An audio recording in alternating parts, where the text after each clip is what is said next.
గత నెల రోజులుగా తమ సమస్యలు పరిష్కరించాలని డిమాండ్ చేస్తూ ఆందోళన చేపట్టిన కాకినాడ ప్రభుత్వ సామాన్య ఆసుపత్రి శానిటేషన్ వర్కర్స్ తమ సమస్యల పరిష్కారం అయ్యే వరకు ఉద్యమం కొనసాగిస్తారని యూనియన్ నాయకులు పేర్కొన్నారు. ఈ సందర్భంగా సిఐటియు జిల్లా కోశాధికారి మలక వెంకటరమణ, యూనియన్ సభ్యుడు నాగేశ్వరరావులు మాట్లాడుతూ నెల రోజులకు పైగా జీజీహెచ్లో కార్మికులు నిరసన తెలియజేస్తూ ఉన్న కాంట్రాక్టు సంస్థ నిమ్మకు నీరెత్తినట్లుగా వ్యవహరిస్తున్నారని విమర్శించారు.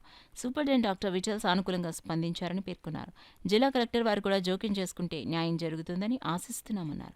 శానిటేషన్ వర్కర్స్ కష్టాన్ని, పెరిగిన ధరలను గమనించి అధికారులు నిర్ణయం తీసుకోవాలన్నారు. జీజీహెచ్ మెస్ వర్కర్స్ యూనియన్ నాయకులు ఏసూరి శ్రీను, జీఎస్ఆర్ కృష్ణ, వెంకటేశ్వరరావు, వీరబాబు తదితరులు హాజరై సంఘీభావం తెలిపారు. ముందుగా ఆసుపత్రి, మాతా శిశు విభాగం వద్ద నుండి ఓపీ విభాగం వరకు నినాదాలతో ప్రదర్శన నిర్వహించారు. ఈ కార్యక్రమంలో సిఐటియు నగర అధ్యక్షులు పలవెల వీరబాబుతో పాటు యూనియన్ నాయకులు J Seshu, R Ramesh, S Vasu, Durgaprasad, M Ravi, Srikanth, Pushpa, Kumari, Aruna, Sarada, Ramanamma, Mangathayaru, Krishnaveni, Lakshmipriya, Kameswari, Bhagyavathi, Srinivas, Ganesh, Janardhan, Murthy తదితరులు పాల్గొన్నారు. పట్ల అధికారులు చొరవ చూపించాలి. ఎందుకంటే వాళ్ళు అడిగినటువంటి డిమాండ్ న్యాయపరమైంది, చట్టపరమైంది. పిఎఫ్ కటింగ్ ఏదైతే ఉందో చట్ట ప్రకారం యజమాని కట్టవలసినటువంటి వాటాని కార్మికుల జీతం నుంచి మినహాయిస్తున్నారో ఇది చట్ట విరుద్ధం. చట్టాన్ని అమలు చేయండి అనేసి ఈరోజు అధికారులు వేడుకుంటున్నాం.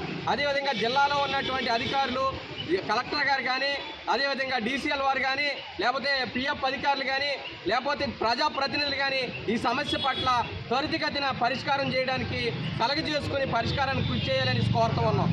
పరిష్కారం చేయని పక్షంలో ఈ నెల 11వ తేదీ నుంచి మేమంతా కార్మిక వర్గం సిద్ధపడుతున్నారు. కార్మిక వర్గం శానిటేషన్ కార్మికులు సమ్మెలో కనుక దిగితే వీళ్ళకి మద్దతుగా సిఐటి అనుబంధ సంఘాలు కూడా పోరాటానికి సిద్ధపడుతున్నాయి, వాళ్ళకి మద్దతుగా నిలబడడానికి సిద్ధపడుతున్నాయి. అంతవరకు ఈ యొక్క సమస్యని తీసుకురావద్దు, అధికారులు శ్రద్ధ చూపించి పరిష్కారానికి కృషి చేయాలనేసి డిమాండ్ చేస్తూ ఉన్నాం.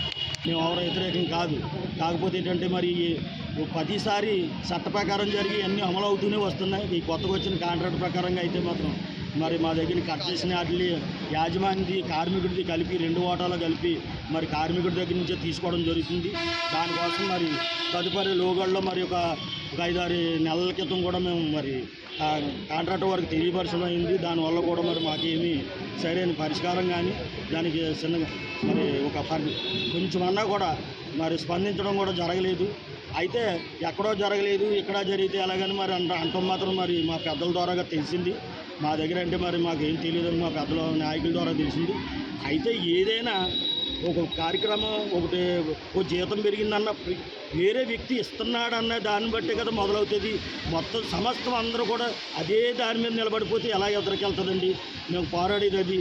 అయితే మీరు ఏదంటే మరి నేను కళాశాలలో చదువుకున్నప్పుడు ఒక సూత్రం కూడా తెలిసింది, ముందుకు వెళ్ళాలంటే మొదలు పెట్టవలసింది అన్నట్టు. మరి కనీసం మన ఈ కాంట్రాక్టర్ గారి ద్వారాగానో లేకపోతే ఈ యాజమాన్యం ద్వారాగానో కనీసం ఇక్కడి నుంచన్నా మాకు ఈ పెరిగిన జీతాలు నెక్స్ట్ ఈ అధిక ధరల ప్రకారంగా కూడా కొంత ఆలోచించి ఇక్కడి నుంచన్నా మీరు మొదలెడతారని మరి మేము విన్నవించుకుంటున్నాము.